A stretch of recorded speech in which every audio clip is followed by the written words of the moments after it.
영어 교육 25년의 정수. 당신의 개념을 깨워라. 인간이 사물을 이해하는 방식. 상위 범주 2. 평화로운 공원입니다.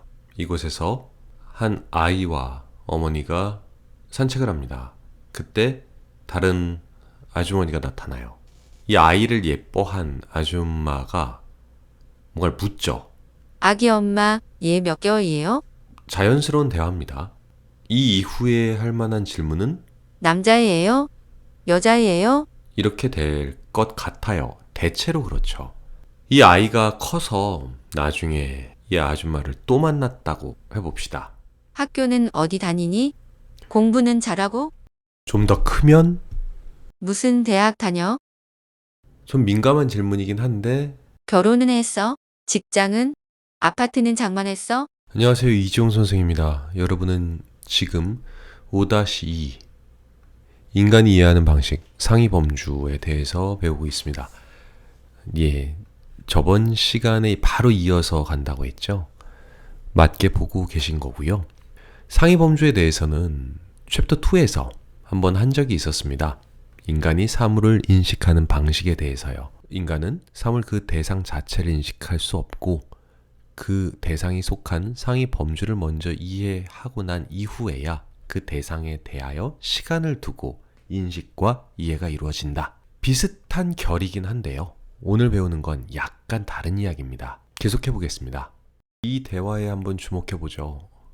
먼저 물어본 건 이 아이라는 객체, 대상에 대한 것이 아닌 이 대상이 속한 소속에 대해서 물어봅니다. 아이를 처음 만났을 때도 마찬가지고요. 상위 범주에 대해서 관심이 있죠. 여기서도 마찬가지입니다. 청년을 봤을 때 이 청년이 어느 대학에 다니는지가 먼저 궁금하죠. 사실은 대놓고 묻질 못할 뿐이지 누구나 이게 궁금합니다. 그러면 이 친구가 과거에 어떤 고등학교 생활을 지냈는지, 공부는 잘했는지 못했는지, 이후에 우리 사회에서 어떤 역할을 할지 대강 예상을 하죠. 이 역할에 대해서 오늘은 주목해 볼까 합니다. 일전에 상위범주 1에서는 대상은 어떠한 상위범주에 속하게 될 수밖에 없고 인간이 그 대상에 대해서 궁금할 때 상위범주를 먼저 파악한다고 했죠. 여기도 패턴은 그렇게 흘러가요. 근데 오늘 1화에서 주목해야 될 것은 그 대상이 그 범주에 속한 것에서 그치는 것이 아니라 그 범주에서 무슨 역할을 할 때입니다. 어떤 집단은 그 집단에 속해 있는 대상이 무슨 일을 하게 역할을 부여하는 경우가 있죠. 인간은 그럴 때 그 대상이 집단 내에서 맡은 역할에 주목합니다. 방금 대학생한테 대학을 물어본 것도요. 이 사람이 사회에 나와서 어떤 역할을 할지에 대한 대강의 가늠을 위해서라고 했죠. 이후의 역할에 대해서요. 오늘 핵심 키워드는 역할입니다. 결혼을 한, 즉 사회에서의 역할이 아들로 끝났나 아니면 남편이라는 역할까지도 가지고 있나, 직장에 속해 있는가, 속해 있다면 그 직장 내에서 어떤 역할을 했는가, 이 사회 저변에 있는 사람 중에 세속적인 질문이긴 한데 어느 정도의 부를 축적한 부류에 속하는가, 굳이 꼬집어서 말하자면 그런 게 궁금한 거잖아요. 이 개체에 대한 질문이 아니라 상위 범주에 대한 질문이잖아요. 이렇게 물어보면 이 사람을 사람으로 보는 게 아니라 상위 범주 안에 넣고 상위 범주의 일부로 생각하는 거죠. 이제 저 사람은 개체가 아닌 학교를 구성하는 학생이 되는 겁니다. 이 아주머니에게 중요한 것은 이 친구의 본연의 특성이 아닌 이 친구의 학교 내에서의 역할이 궁금한 거죠. 이렇게 상위 범주 안에 넣어놓고 나면 이 범주 내에서 생각을 하면 되거든요. 그럼 그 다음 질문 이런 식으로 나오죠. 이 학생을 다시 공부 잘하는 학생, 공부 못하는 학생으로 분류하는 거예요. 학생이라는 역할을 또다시 범주화시켜서 분류한다고요. 나아가서 이런 질문들이 다 그런 범주화시킨 거거든요. 개인이 있으면 이 개인이 맨 처음에 아기를 만났을 때요. 굉장히 큰 범주죠, 이건. 남자야, 여자야. 모든 인류에게 공통적으로 통용되는 커다란 범주. 그 그 범주 속에서 맡은 역할이 궁금한 겁니다. 조금 더 크면 학교라는 상위 범주 안에 대상을 넣죠. 그리고 이 학교라는 범주에서 맡은 역할은 뭔데? 학생이요. 직장이란 상위 범주에서 맡은 역할은 직급이 있겠죠. 부장, 과장, 평사원. 당연히 군대라는 상위 범주에서는 계급이 있을 거고요. 설령 같은 한 사람이라 할지라도 학교에 있을 때와 군대에 있을 때 다른 사람이 되는 게 아니잖아요. 결국은 같은 사람인데 그 상위 범주 안에서 맡는 역할들은 다 다르죠. 그런데 이 각 맡은 역할 중 그 어디에서도 그 아이 개체의 성격에 대한 건 묻지 않아요. 아까 그 아이에게도 이름, 좋아하는 음식, 하다못해 MBTI 뭐 이런 거 궁금한 게 아니라 그 친구가 맡았던 역할이 궁금한 거잖아요. 정리합니다. 인간은 대상에 대해서 이해하고 싶을 때 먼저 그 대상에 속한 상위 범주를 파악하려고 애를 씁니다. 그리고 상위 범주를 파악해낸 이후에는 그 범주 내에서 그 대상이 맡은 역할을 궁금해합니다. 이걸 영문법에 걸쳐서 설명해 볼게요. 지금부터 굉장히 중요합니다. 이제 시작합니다.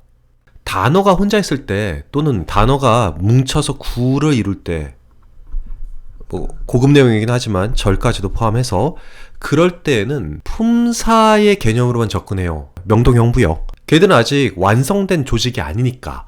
근데 지난 수업 때 했죠. 문장이요.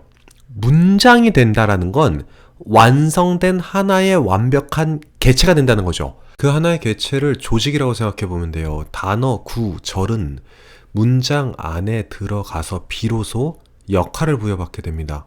이 덩어리들이 하나의 개체를 이룰 때, 이 문장이라는 집단을 이룰 때 더 이상 각각의 이름은 필요가 없죠. 문장 내에서 맡은 역할만 중요해요. 이걸 다시 설명해 보면요. 독립된 하나의 완성된 조직을 이루지 못한 얘들한테는 이름을 물어보게 됐습니다. 명동형부 중에 하나라고요. 물론 전치사, 감탄사, 접속사도 있지만 그건 나중에 해요. 얘 이름은 뭐야? 얘는 명사구입니다. 얘는 형용사구요. 이건 확실히 이 네 개만 있습니다. 얘는 명사절, 형용사절, 부사절이에요. 이렇게 단어, 구, 절에 한해서는 이름을 댈 수가 있어야 돼요. 좀 오래 배웠음에도 불구하고 내가 자신이 없다 또는 논리적으로 영작을 문법적 논리에 근거해서 할 수가 없다 그러면 그냥 단순히 이걸 안 외웠기 때문입니다. 이 표를 그대로 외우세요. 명동형부. 정말 많은 문법을 굳이 외우지 않아도 이걸로 다 해결할 수가 있어요. 근데 얘들이 이런 단어 구절이 문장 속에 들어갔어요. 그러면 더 이상 이 이름을 논하지 않아요. 이름은 의미가 없어진다고요. 문장에서 맡은 역할이 필요하죠. 이 문장에서 맡는 역할을 문장 구성 성분이라고 합니다. 주어, 서술어, 목적어, 보어, 수식어요. 꼭 외우셔야 됩니다. 주어, 서술어, 목적어, 보어, 수식어요. 어자로 끝났죠. 문장을 구성하는 성분이기 때문에 문장 구성 성분이고 이 문장 구성 성분은 5가지밖에 없습니다. 이건 문장 내에서 맡는 역할이에요. 주어, 목적어 O, 영어 이니셜까지 같이 외우셔야 됩니다. 서술어 V, 수식어 M. 이거 꼭 외워야 돼요. 5가지. 단 이걸 외우지 않은 상태에서 문장 구성 성분으로 넘어가면 안 돼요. 그럼 걷잡을 수 없어집니다. 이거 반드시 외우셔야 됩니다. 품사랑 다른 개념입니다. 이건 문장 구성 성분이에요. 이 2가지를 헷갈리면 안 됩니다. 자, 이때 주의하셔야 될 거 서술어와 동사는 다른 겁니다. 동사는 이게 동사죠. 명사, 대명사, 부사, 형용사, 동사, 전치사 이런 사자 돌림의 애들 사이에 있는 게 동사. 당연한 거잖아요. 문장 구성 성분은 어자 돌림이에요. 주어, 서술어, 목적어, 보어, 수식어요.